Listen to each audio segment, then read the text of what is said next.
아내들이여 자기 남편에게 복종하기를 죽게 하듯 하라. 이는 남편이 아내의 머리됨이 그리스도께서 교회의 머리됨과 같음이니 그가 바로 몸의 구주시니라.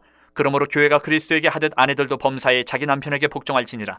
남편들아 아내 사랑하기를 그리스도께서 교회를 사랑하시고 그 교회를 위하여 자신을 주심같이 하라. 이는 곧 물로 씻어 말씀으로 깨끗하게 하사 거룩하게 하시고 자기 앞에 영광스러운 교회로 세우사 티나 주름 잡힌 것이나 이런 것들이 없이 거룩하고 흠이 없게 하려 하심이라. 이와 같이 남편들도 자기 아내 사랑하기를 자기 자신과 같이 할지니 자기 아내를 사랑하는 자는 자기를 사랑하는 것이라. 누구든지 언제나 자기 육체를 미워하지 않고 오직 양육하여 보호하기를 그리스도께서 교회에게 함과 같이 하나니 우리는 그 몸의 지체임이라. 그러므로 사람이 부모를 떠나 그의 아내와 합하여 그 둘이 한 육체가 될지니 이 비밀이 크도다. 나는 그리스도와 교회에 대하여 말하노라. 그러나 너희도 각각 자기 아내 사랑하기를 자신같이 하고 아내도 자기 남편을 존경하라. 하나님이 세우신 부부관계, 말을 바꾸면 또 이렇게 돼요. 하나님이 세우신 그리스도와 교회의 관계, 이렇게 표현이 됩니다. 가정이라고 하는 것은 사회에서 가장 작은 단위예요. 작은 공동체. 그런데 이 가장 작은 가정이 그 기능을, 그 역할을 제대로 다 할 때 사회가 건강해집니다. 그렇다면 어떻게 해야 건강한 가정이 될까? 또 그 가정 중에서도 기본적인 것이 뭡니까? 남편과 아내, 부부관계가 온전해야 된다. 그래서 오늘은 바울은 바람직한 부부관계에 대해서 언급을 하면서 그것을 어디에다가 비유를 합니까? 예수 그리스도와 교회의 관계에 연결시켜서 설명을 하고 있어요. 그래서 이 말씀을, 오늘 본문 말씀을 우리가 묵상할 때는 두 가지 측면에서 묵상을 하면서 받아들여야 돼요. 부부, 남편과 아내의 관계, 또 그것과 똑같이 예수 그리스도와 교회의 관계를 생각을 해야 돼요. 첫 번째 바울이 이야기하는 것이 아내의 의무예요. 교회의 의무. 남편과 아내 사이에서 아내의 의무. 예수 그리스도와 교회에서 교회의 의무를 말하고 있어요. 남자와 여자를 하나님이 창조하셨습니다. 둘이 하나가 돼서 가정을 이루게 하셨습니다. 그리고 각자에게 역할을 주셨습니다. 서로가 각자가 맡은 주어진 역할을 잘 감당할 때, 충실하게 이행할 때 가정은 올바른 기능을 할 수 있게 돼요. 먼저 바울은 얘기합니다. 아내에게 주신 의무가 남편에게 복종하는 것이다 라고 22절에 이야기를 하고 있어요. 이 복종을 우리가 잘 생각해야 돼요. 복종과 굴종을 똑같이 생각하면 돼요. 이 복종은 남편의 권위를 인정하는 겁니다. 여자가 남자보다 열등한 존재가서 복종하는 게 아니다라는 거예요. 하나님께서 세우신 가정 내의 질서가 그 질서에, 하나님이 세우신 질서에 순종하는 거예요. 순종하는. 하나님이 원하시는 가정을 이루기 위해서 그럼 어떻게 하느냐? 오늘 비교가 이렇죠. 아내는 교회가 예수 그리스도에게 복종하듯이 남편에게 순종해야 된다라고 말하고 있어요. 여러분, 우리가 성령 충만 이야기를 많이 하잖아요. 어제도 얘기를 했고, 이 성령 충만은 특별한 것이 아니고 우리 일상의 삶 속에서 하는 우리의 삶의 행동과 연결이 돼 있어요. 일상의 삶 속에서. 성령 충만은 가정으로 보면 남편과 아내의 관계에 많은 영향을 가져옵니다. 성령 충만은. 남자도 여자도 하나님께 지음받은 존재예요. 예수 그리스도 안에서 똑같은 인격체라는 겁니다. 누가 열등하고 누가 우등하고 그런 거 전혀 없다라는 거예요. 똑같은. 하지만 예수 그리스도께서 교회의 머리가 되신 것처럼 남편은 아내의 머리예요. 왜? 하나님이 그렇게 정하셨어요. 질서를 세우셨어요. 하나님께서. 아내의 순종은 교회의 순종을 본받는 거다라고 말합니다. 하나님이 어떤 이유로, 왜인지는 모르지만 남편을 가정의 머리로 세우셨습니다. 우리는 거기에 그냥 순종하는 거예요. 순종하는 거예요. 마치 예수 그리스도에게 교회의 머리가 되시는 것처럼 남편은 가정의 머리로 세우셨어요. 질서를 세우셨어요. 그래서 아내는 교회가 머리이신 예수 그리스도께 순종하는 것처럼 남편에게 순종하고 존경해야 된다. 그것이 하나님이 세우신 질서다. 똑같아요. 이것을 지키지 않고 뒤엎으려고 할 때 많은 문제들이 생기고 죄의 문제들이 연결되어서 줄줄줄 딸려 나타나는, 교회가 예수 그리스도께 순종하고 아내는 남편에게 순종하고, 하나님이 세우신 질서이다. 이것으로 끝난 것이 아니고 그 다음 바울은 뭐라고 합니까?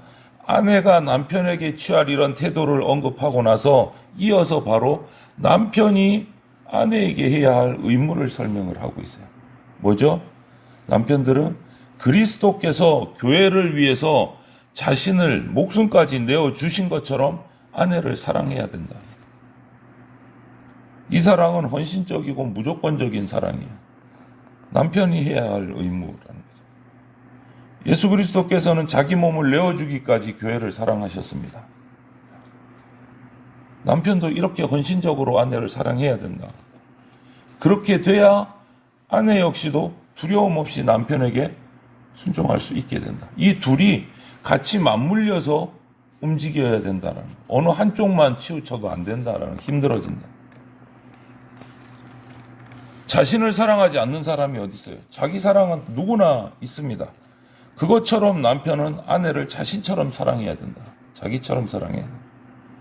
이것이 남편의 의무다라고 말하고 있다. 하나님이 원하시는 가정을 이루기 위해서 남편은 예수 그리스도께서 교회를 사랑하듯이 아내를 사랑해야 된다라고 말하고 있는 거예요. 여기서 중요한 게 있어요. 사랑의 기준. 사랑의 기준. 남편이 아내를 헌신적으로 사랑하고 정말 사랑해야 되는데 그 기준이 뭐냐? 자기 마음대로 나는 이런 식으로 사랑할 거야, 저런 식으로 사랑할 거야. 아니요.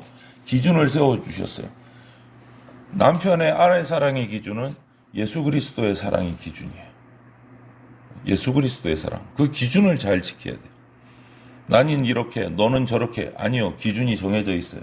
예수 그리스도. 예수님께서 우리에게 생명을 내어주시고 십자가에서 우리 대신 죽어주신 그런 사랑을 기준으로 사랑해야 된다. 예수님의 희생적인 사랑을 가정에서 실행해야 된다. 실천해야 된다. 라고 말하고 있는 거예요. 기준이 중요해요. 기준이 오락가락하면 안 된다.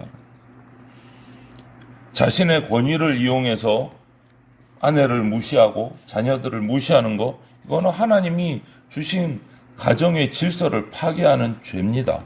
그렇게 해서는 안 된다라는. 남편은 아내에게 복종을 요구할 권리가 없어요. 권한이 없습니다. 무엇만 있느냐? 예수님의 사랑을 기준으로 사랑해야 될 의무가 있어요. 사랑해야 될 의무가 있어요. 남편이 아내에게 내 말에 순종해 라고 말할 권한은 없어요. 하나님이 아내에게 주신 의무를 아내가 스스로 순종하는 거예요. 남편은 사랑할 의무가 있을 뿐이에요. 우리가 실천해야 될 사랑의 기준은 다시 한번 말씀드리지만 우리를 향한 예수 그리스도의 사랑이 그 기준이다 라는 것을 잊지 말아야 돼요. 이렇게 부부가 양쪽을, 부모를 떠나서 한 육체를, 가정을 이루는 것은 하나님이 세우신 신비한 뜻이다. 이렇게 얘기해요. 예수 그리스도와 교회가 성령 안에서 연합해서 하나가 되듯이 남편과 아내도 똑같이 그 관계가 신령한 복이고 신령한 연합이다. 그냥 결혼해서 어떻게 살아간다. 그게 아니다라는 거예요. 그게 아니다.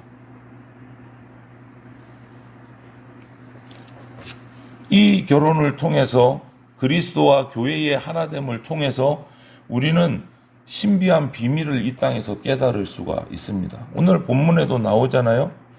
32절에 이 비밀이 크도다. 나는 그리스도와 교회에 대하여 말하노라. 이 비밀이 크도다. 그냥 뚝딱 두 사람이 만나서 먹고 살고 하는 게 아니다라는 거예요. 그냥 아무거나 아무데나 가서 내가 교회에서 그냥 교회만 출석하면 된다. 이게 아니다는 거예요. 예수 그리스도와 교회의 연합은 신비한 하나님의 영적인 연합이다. 영적인 연합이다.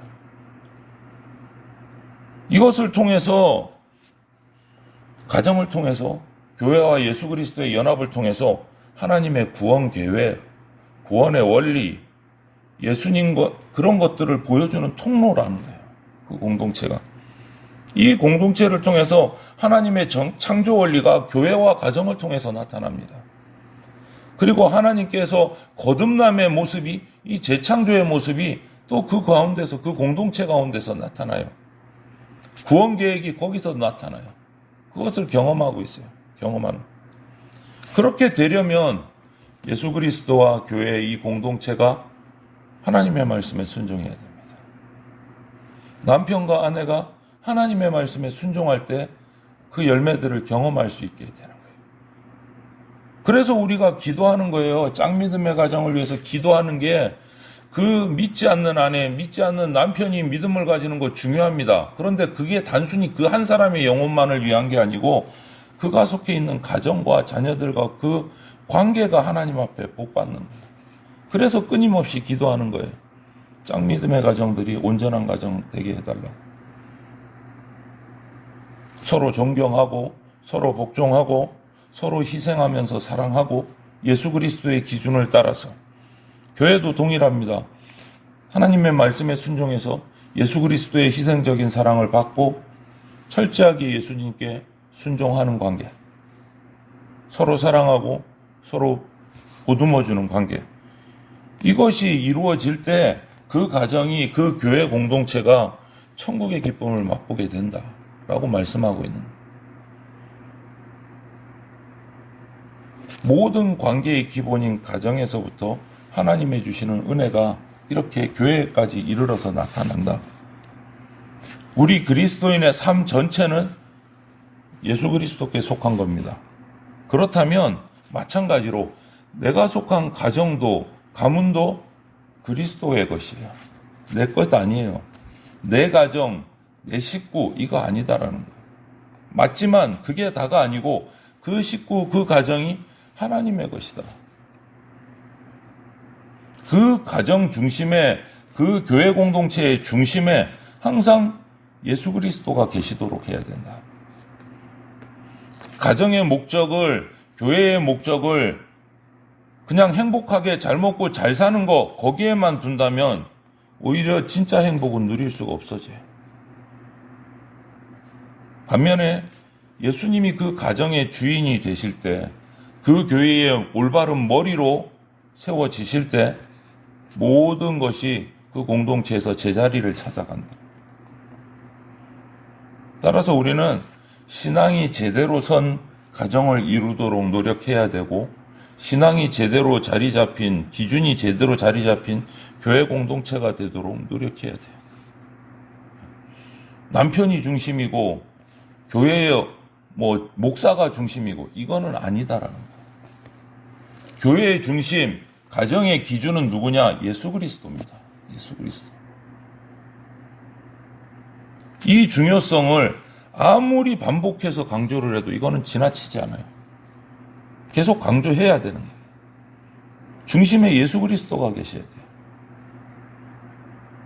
그런데 오늘날 부부관계도 그렇고 교회 공동체도 그렇고 이것이 잘 되지 않아서 어려움을 겪고 심지어는 깨어지기까지 하는 그러한 모습들을 우리가 종종 보게 돼요.